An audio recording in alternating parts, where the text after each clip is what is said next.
Ever wondered why finding someone to fix your beloved old car is harder than finding a unicorn that moonlights as a plumber? Well, you're not wrong. The classic car mechanic, that magical being who speaks fluent carburetor and understands the soul of a distributor, is officially on the endangered species list. Let's take a hilarious and slightly sad road trip into why your vintage ride's best friend is a dying breed. Welcome to Nobody Drives. Like, subscribe, and comment for more. Let's start. First up, let's talk about skills you can't Google.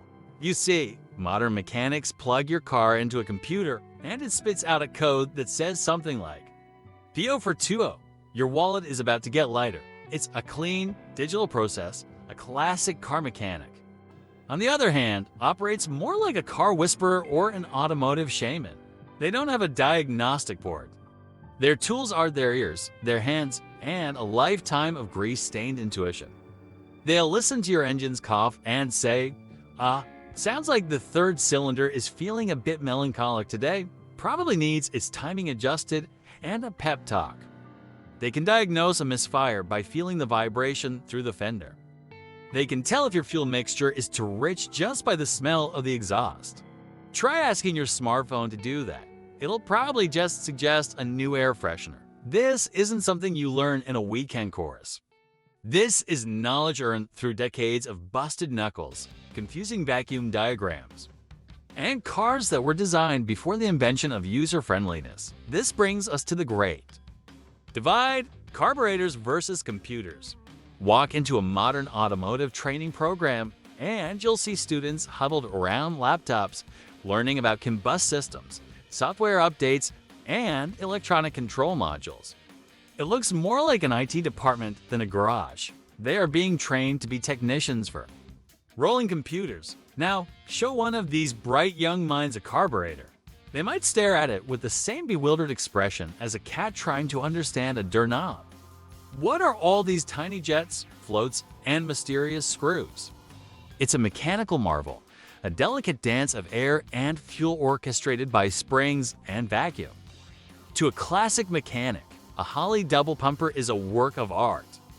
To a modern technician, it's a fossil.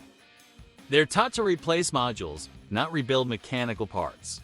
Got a problem with your fuel injection? Swap the unit. Problem with your carburetor? Well, you need someone who knows how to painstakingly disassemble it into 100 tiny pieces.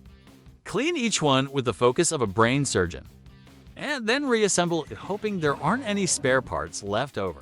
The knowledge bases are just from two completely different planets. Then there's the arch nemesis of every classic car project: time. Modern auto shops are built for speed and efficiency. They operate on a flat rate system, meaning a mechanic gets paid a set amount of hours for a specific job regardless of how long it actually takes. A brake job pays 2 hours, so you better get it done in 1.5. This model works great when you're swapping out a sensor on a 3-year-old Toyota. But what about diagnosing a mysterious electrical gremlin in a 50-year-old Jaguar? That's not a 2-hour job. That could be a 2-day job, or a 2-week job. The process might involve tracing brittle wires through ancient looms, testing every connection, and sacrificing a small appliance to the Lucas electrical gods. There is no flat rate code for figure out why the headlights only work when the radio is off and you're turning left. The entire business model of a modern garage is fundamentally incompatible with the patient, methodical, and often frustrating pace of classic car repair.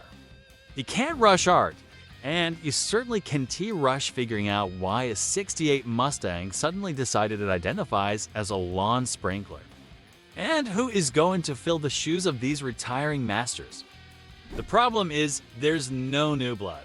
Young people getting into the trade are, logically, being trained for the future of automobiles. That means hybrids, EVs, and complex diagnostic software. They're learning how to service a Tesla's battery pack, not how to get the points on a Pontiac GTO. And can you blame them? Why would you spend years learning a craft that applies to a shrinking percentage of cars on the road, where every job is a custom puzzle with no instructions?